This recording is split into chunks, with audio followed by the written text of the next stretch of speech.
बड़े सुंदर भाव में कहते हैं क्या, द्वारिका जाऊं जो द्वारिका जाऊं जो आटाओ या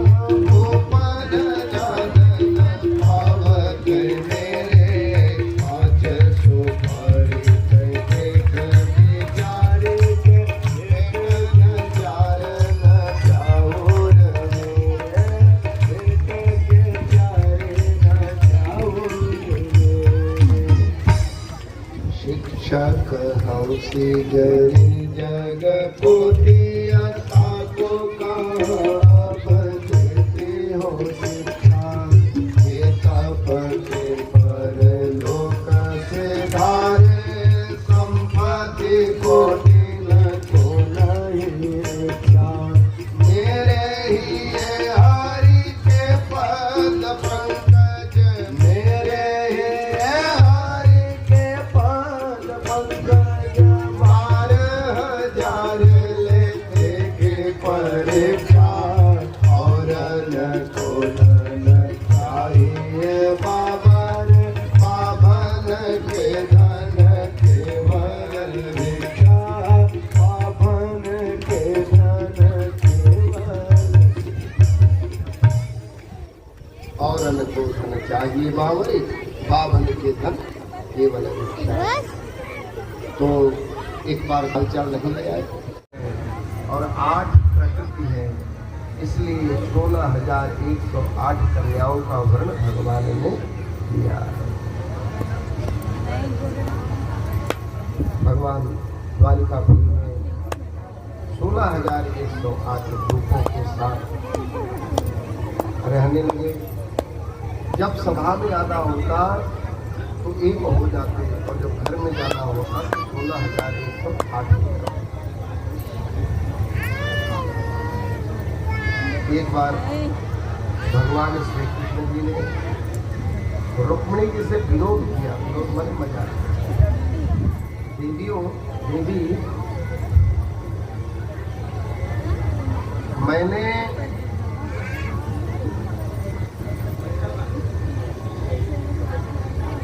आपसे विवाह किया और आप जो है यहाँ चली आई, लेकिन आपको पता होना चाहिए कि मैं राजा नहीं हूँ, मैं जल में रहता हूँ। कहीं शिशुपाल के यहाँ गई होती तो और सुख और आनंद होता, कहीं यह असुर हमारा जीवन नष्ट कर देगा। वहाँ 16,100 कन्याएं उस बंदी गृह में उपस्थित। सबसे बड़ी विशेषता थी कि वह किसी स्त्री के द्वारा ही मारा जा सकता है। तो भगवान ने सत्यभामा जी से विचार किया कि देवी क्या किया जाए, ऐसा ऐसा पत्र आया है, यदि आपकी अनुमति हो, आपकी इच्छा हो तो आप बताइए, हम लोग चले, क्योंकि आपको भी चलना पड़ेगा, बिना आपके वहां का कार्य सिद्ध नहीं होगा। इंद्रेण हतचक्रेण हृतकुंडल बंधुना हृतामरादिस्थानेन व्यापितो भौमचेष्टतम् सभार्यो गरुडारूढ़ प्राग्ज्योति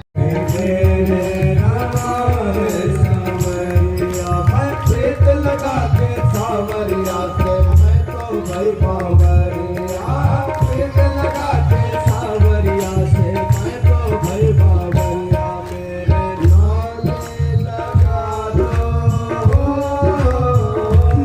मुझे लगा दो, मेरे नाले लगा दो मुझे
दुल्हन में आ जाए तब तक की दुल्हन की इज्जत होती है। विवाह के साथ कोई दुल्हा नहीं आता, दुल्हन को देखने तो विवाह के समय दुल्हा देखा जाता है। तो आइए बड़े भाव में हमारे दुल्हन सरकार कहते हैं, अरे भारे भारे अखिया गोपाल दुल्हा देखे हो ना, हो भारे भारे अखिया गोपाल दुल्हा देखे हो जैसा हो जैसा हो जैसा बहू न गोपाल वैसा काहे कोई ना, हो जैसा बहू न गोपाल वैसा काहे कोई ना। भरे भरे अखिया गोपाल दुल्हा देखे होगा, भरे भरे अखिया गोपाल दुल्हा देखे होगा। हो जैसा बहू न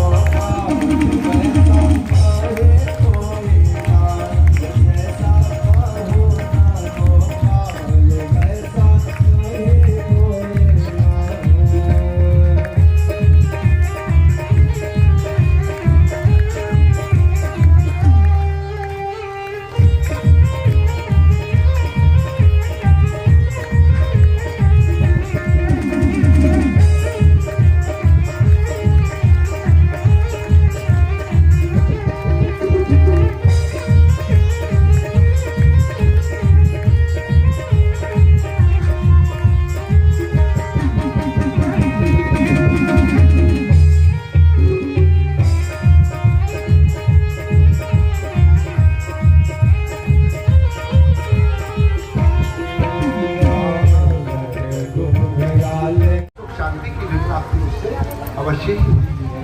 इसलिए जब शनि महाराज परेशान करें तो सुंदर कांड का नहीं है तो हनुमान चालीसा का पाठ करें। और जो ग्रह आया है उसको शनि माने शनि धीरे धीरे व्यवस्थाओं पर रहा। इसलिए बड़ी सावधानी के साथ जब ग्रह गोचर विपरीत हो भगवत आराधना के द्वारा उनको हम तो कालिंदी जी यमुना जी की बहन थी, पूरे भगवान के पुत्री थे और वो तपस्या कर रहे थे।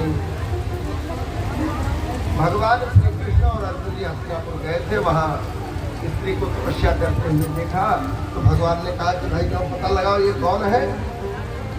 तो अर्जुन जी कह रहे हैं कि का तुम काश्यामि शुश्रोणि कुतोषि किम चिकीर्षसि। एक चतुर्युगी की आयु हुई 43,20,000 वर्ष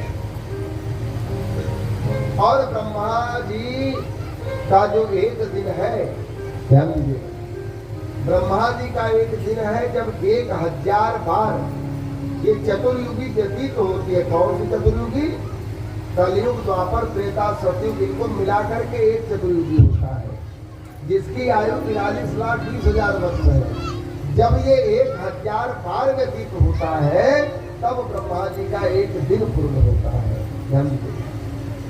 और जब इसी प्रकार से 1000 बार फिर कलयुग, त्रेता, द्वापर, सतयुग व्यतीत होते हैं, एक चतुर्युगी 1000 बार, तब ब्रह्मा जी की रात्रि होती है। ध्यान दीजिएगा।